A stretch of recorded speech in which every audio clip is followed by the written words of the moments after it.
मैं हूं आपकी टीचर मुबीना बारी और आप देख रहे हैं एफर्ट फॉर सक्सेस। मज़ीद वीडियोस और अपडेट के लिए आप हमारी वेबसाइट विजिट कर सकते हैं। इसके अलावा आप हमें हमारे फेसबुक पेज पर भी फॉलो कर सकते हैं। पिछली क्लास में हमने एडिट टेक्स्ट पे बात की थी और उसके बाद नेक्स्ट ऑप्शन हमारे पास इंसर्ट करैक्टर का है। अगर हम अपने टेक्स्ट में कुछ करैक्टर इंसर्ट करना चाहते हैं तो इस ऑप्शन को यूज करते हुए कर सकते हैं। कंट्रोल F11 इसकी शॉर्टकट की है। अगर हम अपने कीबोर्ड से कंट्रोल के साथ F11 प्रेस कर दें तो भी ये ऑप्शन शो हो जाता है। और अगर हम यहाँ से भी इस पे क्लिक करें तो हमारे पास इस तरह के करैक्टर आ जाते हैं। इन करैक्टर को हम अपने टेक्स्ट में शामिल कर सकते हैं। इनमें से कुछ करैक्टर तो हमारे कीबोर्ड पे भी मौजूद होते हैं, हम वहां से भी इनको अपने टेक्स्ट में शामिल कर सकते हैं। जैसे डॉलर साइन है, हैश साइन है, परसेंटेज का साइन है। लेकिन मैं नीचे आती हूँ तो यहाँ बहुत से साइन ऐसे हैं जो हमारे पास हमारे कीबोर्ड में मौजूद नहीं होते, तो उनको हम यहाँ से यूज कर सकते हैं। उसके अलावा इन साइन को हम अपने फॉन्ट के हिसाब से भी चेंज कर सकते हैं। हम जो फॉन्ट सिलेक्ट करेंगे यहाँ हमें उसी के मुताबिक करैक्टर शो होंगे।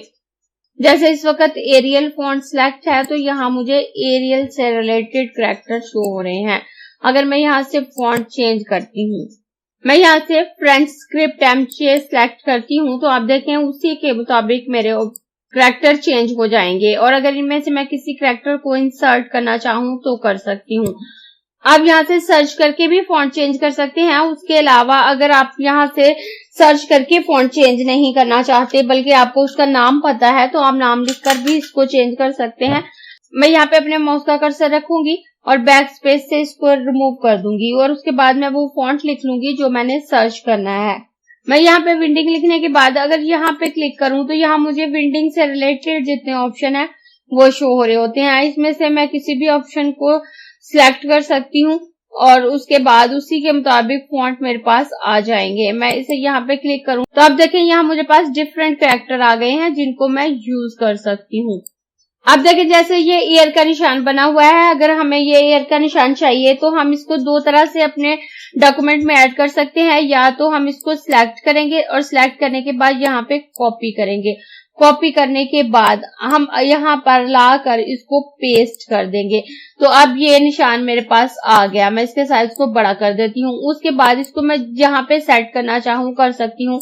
अगर मैं इसे उठाकर इसमें रखना चाहूँ तो रख सकती हूँ और इसको उठा के यहाँ रखने के बाद अगर मैं इस टेक्स्ट को इसके इर्द-गिर्द रैप करना चाहूँ तो कर सकती हूँ। रैप टेक्स्ट के ऑप्शन को हम पहले से देख चुके हैं और इसको अगर मैं कहीं और उठा के रखना चाहूँ तो रख सकती हूँ। उसके अलावा अगर मैं इसको कॉपी पेस्ट करके नहीं लाना चाहती तो मैं ड्रैग करके भी यहाँ पे कोई भी ऑप्शन ला सकती हूँ। अगर मुझे ये हार्ट शेप चाहिए तो मैं इसे यहाँ से सिलेक्ट करते हुए ड्रैग करूंगी और यहाँ पे लाके छोड़ दूंगी तो ये हार्ट शेप मेरे पास आ जाएगी। और यहाँ पे कोई भी शेप सिलेक्ट करने के बाद अगर मैं उसके कलर को चेंज करना चाहूँ तो कर सकती हूँ। अगर मैं इसके कलर को रेड करूँ तो ये रेड हो जाएगा। इनमें से कोई भी करैक्टर अगर मुझे रिक्वायर है तो मैं लेकर यूज कर सकती हूँ। मैं इन दोनों करैक्टर को डिलीट कर देती हूँ और इस करैक्टर पैनल को क्लोज कर देती हूँ। क्लोज करने के बाद मैं टेक्स्ट मेन्यू पे आऊंगी। उसके बाद नेक्स्ट ऑप्शन हमारे पास इंसर्ट फॉर्मेटिंग कोड है। तो इस वक्त ये तमाम ऑप्शन हाइड हैं क्योंकि हमने कोई टेक्स्ट सिलेक्ट नहीं किया। मैं अपने टेक्स्ट को सिलेक्ट करूंगी। मैं यहाँ से टेक्स्ट टूल लूंगी और इन दो करैक्टर के दरमियान अपने माउस का कर्सर रख देती हूँ और उसके बाद टेक्स्ट मेन्यू की तरफ आऊंगी और यहाँ से इंसर्ट फॉर्मेटिंग कोड पे आऊंगी। तो यहाँ सबसे पहले हमारे पास ऑप्शन EM स्पेस का है। EM भी मेजरमेंट स्केल है। जिस तरह से हमारे पास इंचेस होते हैं, मिलीमीटर्स होते हैं, उसी तरह से EM भी एक मेजरमेंट स्केल है जो कि 16 पॉइंट्स के इक्वल होता है। पॉइंट्स एक छोटे से डॉट को कहते हैं और तमाम ज्योमेट्रिकल लाइंस जो है वो उन डॉट्स या उन पॉइंट से मिलकर बनी होती है। और EM स्पेस 16 पॉइंट के इक्वल स्पेस होती है। जो नॉर्मल स्पेस हमारे पास होती है जो हम स्पेस बार की मदद से लगाते हैं वो 4 पॉइंट के इक्वल स्पेस होती है, जबकि EM स्पेस 16 पॉइंट के इक्वल स्पेस होती है। उसके बाद नेक्स्ट ऑप्शन हमारे पास EN स्पेस का है। तो EN स्पेस हमारे पास 8 पॉइंट के इक्वल स्पेस होती है, यह EM के हाफ होती है। और उसके बाद 1/4 EM स्पेस है। EM स्पेस को अगर 4 हिस्सों में डिवाइड कर देते हैं तो ये स्पेस हमारे पास आती है em स्पेस 16 पॉइंट के इक्वल होती है, और अगर हम उसे 4 पे डिवाइड करें तो हमारे पास 4 पॉइंट आते हैं, और 4 पॉइंट नॉर्मल स्पेस के इक्वल स्पेस होती है। उसके बाद next option non breaking space का है। नॉन ब्रेकिंग स्पेस हमारी नॉर्मल स्पेस के इक्वल स्पेस होती है, 4 पॉइंट की स्पेस होती है। उसके बाद em डैश है। अगर हम em स्पेस लगाते हैं तो हमारे पास 16 पॉइंट के इक्वल स्पेस आती है, और अगर हम em डैश लगाते हैं तो वहां खाली स्पेस नहीं आएगी बल्कि 16 पॉइंट के इक्वल डैश हमारे पास आएगी। और उसी तरह से अगर हम en स्पेस लगाते हैं तो हमारे पास 8 पॉइंट के इक्वल स्पेस आती है, और अगर हम en डैश लगाते हैं तो हमारे पास 8 पॉइंट के इक्वल डैश आती है। और उसके बाद नेक्स्ट नॉन ब्रेकिंग हाइफन है। अगर हम इस ऑप्शन को यूज करते हैं तो इसके साथ जो डैश हमारे पास आती है वो एक नॉर्मल डैश का निशान होता है जो कि हमारे कीबोर्ड पे मौजूद होता है, उसके इक्वल डैश हमारे पास आती है, और ये निशान प्लस के साइन के साथ मौजूद होता है। इन सबको मैं प्रैक्टिकली यूज करके दिखाती हूँ। जब मैंने ये पैनल ओपन किया था तो मैंने अपने माउस के कर्सर को A और B के दरमियान रखा था। अब अगर उसमें मैं em स्पेस ऐड करना चाहूँ तो मैं इस ऑप्शन पे क्लिक करूंगी, तो आप देखें यहाँ पर मेरे पास 16 पॉइंट के इक्वल स्पेस ऐड हो गई है, जो कि नॉर्मल स्पेस की 4 स्पेस के बराबर होती है। अगर मैं इसके दरमियान अपने माउस का कर्सर रखकर अपने कीबोर्ड से स्पेस बार प्रेस करती हूँ, मैं इसे 1 2 3 4 टाइम प्रेस करूंगी तो ये इसके इक्वल आ जाएगा। यही कि हमारी नॉर्मल स्पेस 4 पॉइंट के इक्वल होती है, जबकि em स्पेस हमारी 16 पॉइंट के इक्वल होती है। उसके बाद मैं इन दोनों के दरमियान अपने माउस का कर्सर रखूंगी, और रखने के बाद टेक्स्ट मेन्यू पे आऊंगी, और यहाँ से इंसर्ट फॉर्मेटिंग कोड पे आकर em डैश को अप्लाई करूंगी। जब मैं em डैश अप्लाई करती हूँ तो आप देखें यहाँ भी 16 पॉइंट के इक्वल डैश हमारे पास आई है। उसके बाद मैं अपने माउस का कर्सर यहाँ पे रखती हूँ और दोबारा टेक्स्ट मेन्यू में आती हूँ। उसके बाद मैं en स्पेस को यूज करूंगी। अगर मैं en स्पेस यूज करती हूँ तो आप देखें ये इसके हाफ में आई है, ये 8 पॉइंट के इक्वल स्पेस है। और दोबारा अपने माउस का कर्सर यहाँ पे रखकर टेक्स्ट मेन्यू में आऊंगी, और यहाँ से मैं en डैश लगाऊंगी। en डैश लगाऊंगी तो यहाँ 8 पॉइंट के इक्वल डैश आई है। जितनी ये en स्पेस है उतनी ही en डैश इसमें शामिल हुई है। उसके बाद मैं नेक्स्ट यहाँ पे आती हूँ और टेक्स्ट टूल पे आऊंगी, और इंसर्ट फॉर्मेटिंग कोड पे आकर यहाँ से em स्पेस ऐड करूंगी, जो कि 1/4 के इक्वल होती है, जो कि 4 पॉइंट के इक्वल होती है, हमारी नॉर्मल स्पेस के इक्वल होती है। अगर मैं इस पे क्लिक करती हूँ तो एक नॉर्मल स्पेस हमारे पास ऐड हुई है। उसके बाद मैं अपने नेक्स्ट ऑप्शन पे आऊंगी टेक्स्ट मेन्यू में, और इंसर्ट फॉर्मेटिंग कोड पे आकर नॉन ब्रेकिंग स्पेस पे आऊंगी। 1/4 em space, non breaking space और नॉर्मल स्पेस इक्वल होती हैं। अगर मैं नॉन ब्रेकिंग स्पेस पे क्लिक करती हूँ तो आप देखें ये स्पेस भी इसके इक्वल है, और अगर मैं इसके दरमियान में अपने माउस का कर्सर रखते हुए अपने कीबोर्ड से नॉर्मल स्पेस प्रेस करूं तो ये भी इसके इक्वल आएगी। उसके बाद दोबारा मैं नेक्स्ट इस A और B के दरमियान में अपने माउस का कर्सर रखूंगी और यहाँ टेक्स्ट मेन्यू में आऊंगी। इंसर्ट फॉर्मेटिंग कोड पे आकर यहाँ से नॉन ब्रेकिंग हाइफन ऐड करूंगी,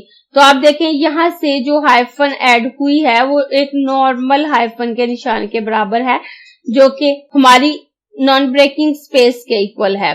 और अगर मैं इनके दरमियान में अपने माउस का कर्सर रखते हुए अपने कीबोर्ड से इसमें हाइफन ऐड करती हूँ तो वो भी इसके इक्वल होगी।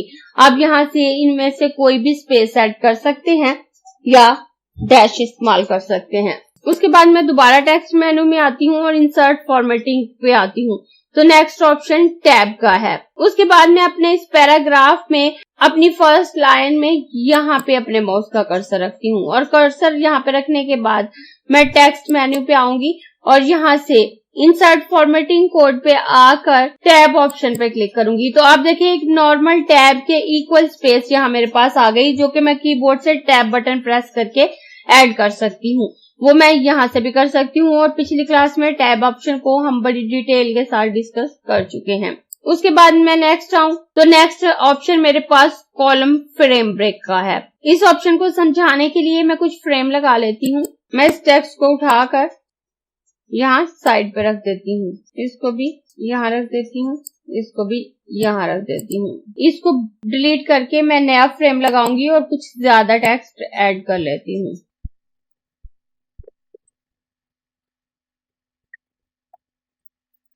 अब इसमें मैंने कुछ टेक्स्ट ऐड कर लिया है जो कि इसमें पूरा नहीं आ रहा, तो उसके लिए मैं एक नया फ्रेम लगाऊंगी और इसका लिंक इसके साथ कर दूंगी ताकि इसमें से एक्स्ट्रा टेक्स्ट इसके अंदर चला जाए। तो मैं इसको सिलेक्ट करूंगी और इस निशान पे क्लिक करूंगी और यहाँ पे क्लिक करूंगी तो इस टेक्स्ट का लिंक इसके साथ हो जाएगा। जब हम इस तरह से लिंक क्रिएट करते हैं तो इस टेक्स्ट में से जो एक्स्ट्रा डाटा होता है वो हमारे दूसरे फ्रेम में चला जाता है और ये फ्रेम पूरा फिल होने के बाद डाटा हमारे नेक्स्ट फ्रेम में जाता है।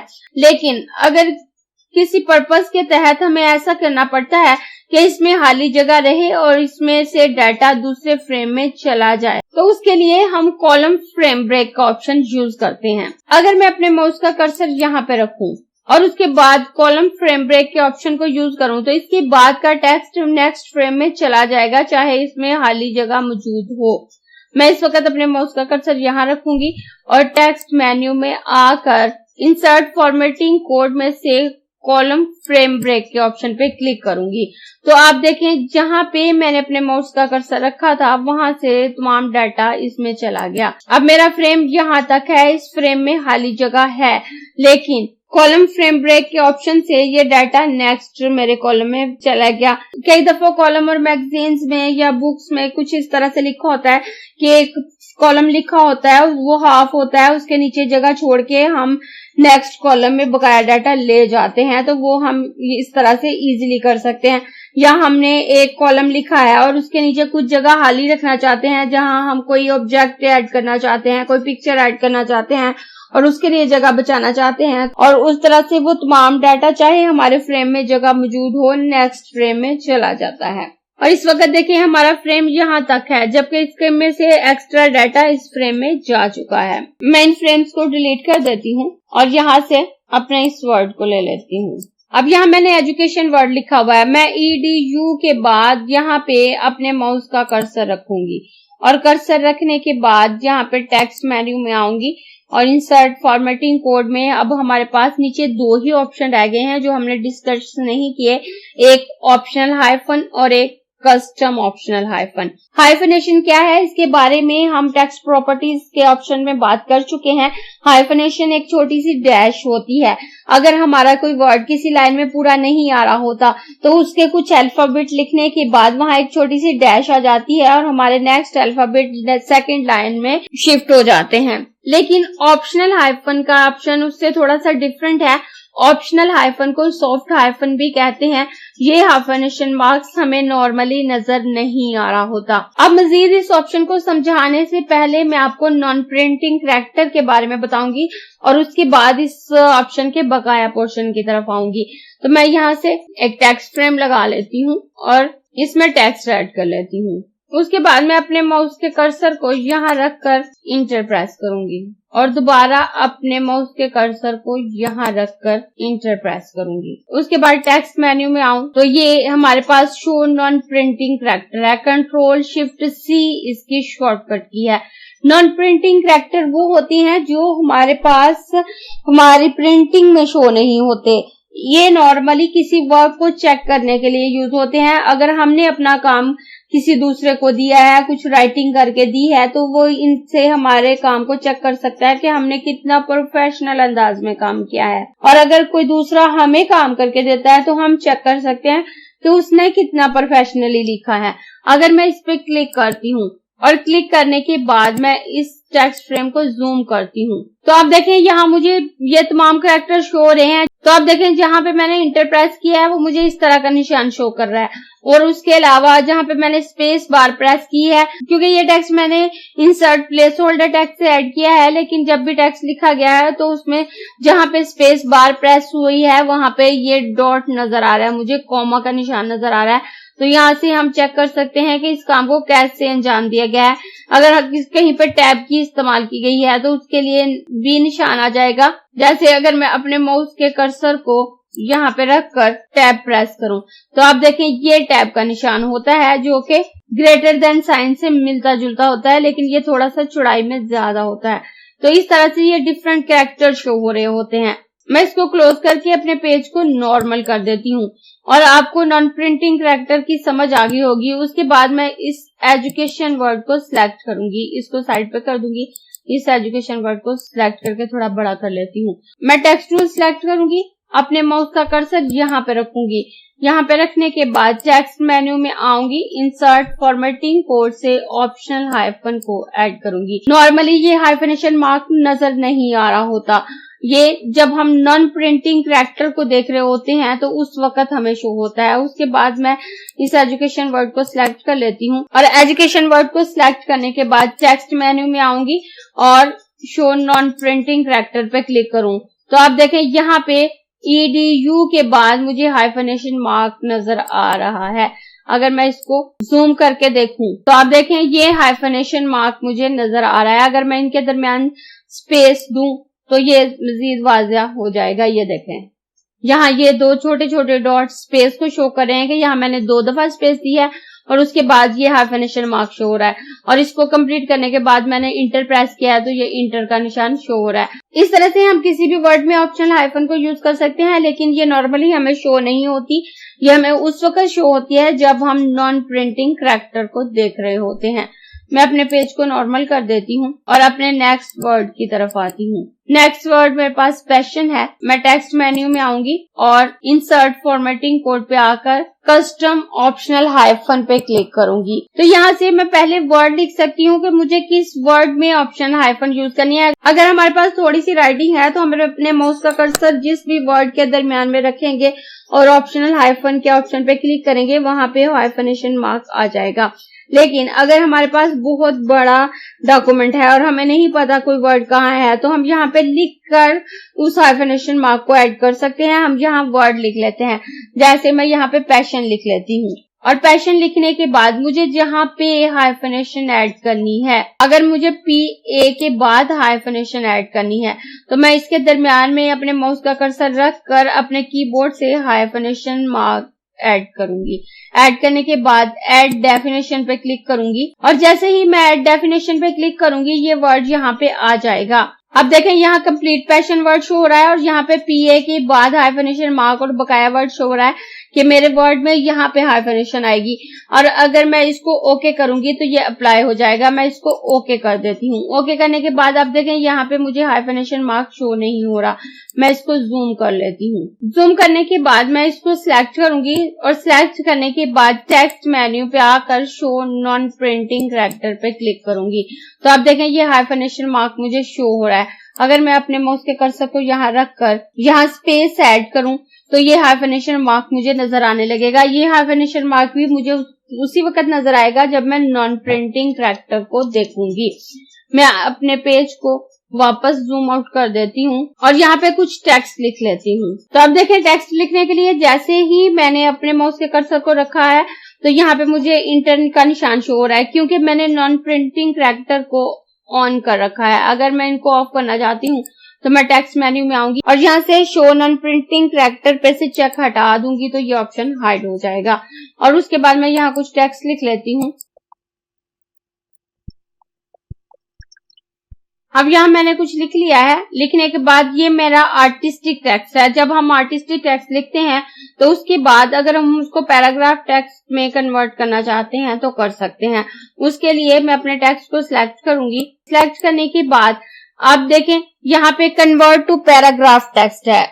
अगर हमने आर्टिस्टिक टेक्स्ट लिखा है, पैराग्राफ टेक्स्ट लिखने से पहले हमें फ्रेम लगाना पड़ता है, लेकिन अगर हमने फ्रेम नहीं लगाया, हमने ऐसे ही टेक्स्ट लिख दिया है तो वो आर्टिस्टिक टेक्स्ट होगा। और अगर हम आर्टिस्टिक टेक्स्ट को पैराग्राफ में कन्वर्ट करना चाहते हैं तो कर सकते हैं। यहाँ कन्वर्ट टू पैराग्राफ का ऑप्शन है तो अगर मैं इस पे क्लिक करूं तो आप देखें मेरे टेक्स्ट के इर्द गिर्द एक फ्रेम आ चुका है। अगर मैं इसको ड्रैग करूं तो कर सकती हूँ, इसके साइज को छोटा बड़ा कर सकती हूँ। और इस तरह से हम अपने आर्टिस्टिक टेक्स्ट को एक ही क्लिक से पैराग्राफ टेक्स्ट में कन्वर्ट कर सकते हैं। अब मैं इस फ्रेम को सिलेक्ट करके डिलीट कर देती हूँ और अपने इस टेक्स्ट को ले लेती हूँ। कन्वर्ट के बाद नॉन प्रिंटिंग कैरेक्टर को हम पहले ही देख चुके हैं और उसके बाद next option paragraph text frame का है और इसमें सबसे पहले शो टेक्स्ट फ्रेम का ऑप्शन है। अगर इस पे चेक लगा हुआ है तो जब हमारी सिलेक्शन नहीं भी होती तो हमें हमारे टेक्स्ट फ्रेम के इर्द गिर्द बॉर्डर नजर आ रहा होता है। मैं आपको दिखाती हूँ। जैसे आप देखिए मैंने इसको सिलेक्ट नहीं किया हुआ लेकिन ये डॉटेड लाइन मुझे शो हो रही है। और अगर मैं इस ऑप्शन पे से चेक हटा देती हूँ तो आप देखें जब मेरी सिलेक्शन नहीं होगी तो मुझे टेक्स्ट फ्रेम शो नहीं होगा। अगर मैं इसको सिलेक्ट करूंगी तो मेरा टेक्स्ट फ्रेम इस तरह से शो हो रहा होगा, इसके इर्द गिर्द डॉटेड लाइन नहीं आ रही होगी। और अगर मैं सिलेक्शन खत्म करूंगी तो ये टेक्स्ट फ्रेम हाइड हो जाएगा। और अगर मैं इस टेक्स्ट फ्रेम को शो करना चाहती हूँ तो मैं यहाँ पे चेक लगा दूंगी तो आप देखें ये ऑप्शन शो हो गया। उसके बाद मैं नेक्स्ट चाहती हूँ और next option fit text to frame है। अगर हमारे पास कुछ कम टेक्स्ट है और हमारे फ्रेम में ज्यादा जगह है, जैसे आप देखें मैं इस टेक्स्ट फ्रेम को बड़ा कर लेती हूँ और बड़ा करने के बाद आप देखें इसमें काफी खाली जगह है और हमारा टेक्स्ट हाफ में आ रहा है। अगर मैं इस ऑप्शन पे आकर fit text to paragraph frame पे क्लिक करूं तो आप देखें इसने इसको खुद बहुत बड़ा करके इसके फॉन्ट को इसमें फिट कर दिया है। अब ना तो हमारे फ्रेम में खाली जगह बची है और ना ही हमारा एक्स्ट्रा टेक्स्ट इसमें बचा है। अब आप देखें यहाँ मेरे पास ये कंप्लीट आ रहा है। अगर मैं इसके फ्रेम को छोटा करती हूँ तो आप देखें फ्रेम की लाइन रेड होगी, इसका मतलब है यहाँ मजीद टेक्स्ट मौजूद है जो कि इस फ्रेम में पूरा नहीं आ रहा। अगर हमारा टेक्स्ट ज्यादा है और हमारे फ्रेम में पूरा नहीं आ रहा तो हम उसको भी फिट कर सकते हैं। मैं टेक्स्ट मेन्यू पे आऊंगी, पैराग्राफ टेक्स्ट फ्रेम पे आकर फिट टेक्स्ट टू फ्रेम पे क्लिक करूंगी तो आप देखें इसने इस फॉन्ट को छोटा करके इसको इसमें फिट कर दिया, खुद बहुत इस फ्रेम के फॉन्ट को छोटा कर दिया। उसके बाद अगर मैं टेक्स्ट मेन्यू में आकर यहाँ हाली फ्रेम लगाती हूँ और हाली फ्रेम लगाकर टेक्स्ट मेन्यू पे आती हूँ तो आप देखें इसके बाद next insert place holder text है। प्लेस होल्डर टेक्स्ट को हम अपने हाली फ्रेम में राइट क्लिक करके भी ऐड कर सकते हैं और यहाँ से भी मैं इंसर्ट प्लेस होल्डर टेक्स्ट पे क्लिक करूं तो आप देखें इसमें टेक्स्ट ऐड हो गया। अगर मैं इसके फॉन्ट को चेंज करना चाहती हूँ तो मैं इसको सिलेक्ट करूंगी और सिलेक्ट करने के बाद मैं इसके फॉन्ट को चेंज कर दूंगी। अब मैं इसको डिलीट कर देती हूँ और इसको यहाँ पे रख लेती हूँ। यहाँ पे रखने के बाद मैं टेक्स्ट मेन्यू पे आऊंगी और यहाँ एक खाली फ्रेम ऐड कर लेती हूँ। अगर तो मैन्युअली मैं इनके दरमियान लिंक करना चाहती हूँ तो मैं इस ऑप्शन पे क्लिक करूंगी, उसके बाद इस फ्रेम पे क्लिक करूंगी तो इनके दरमियान लिंक हो जाएगा। और ये लिंक करना हम अपने टेक्स्ट टूल में पहले ही देख चुके हैं। लेकिन अगर मैं उस तरह से लिंक नहीं करना चाहती, मैं यहाँ से पिक टूल लूंगी, अपने इस फ्रेम को सिलेक्ट करूंगी और शिफ्ट के साथ इस फ्रेम को सिलेक्ट करूंगी। अब ये मेरे दोनों फ्रेम एक साथ सिलेक्ट हो चुके हैं।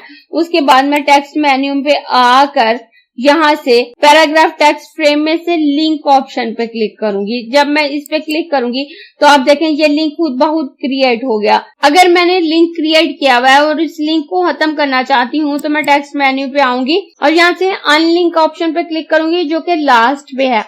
तो मैं इस पे क्लिक करूं तो आप देखें इनके दरमियान लिंक खत्म हो चुका है।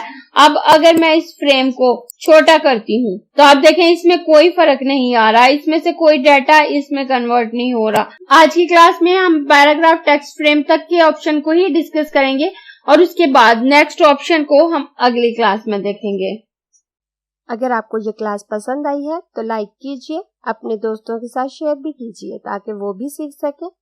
आप अपने क्वेश्चंस और व्यूज नीचे कमेंट बॉक्स में लिख सकते हैं और अगर आपने चैनल सब्सक्राइब नहीं किया तो प्लीज सब्सक्राइब कीजिए ताकि आपको आने वाली वीडियोस का नोटिफिकेशन फौरन से मिल सके।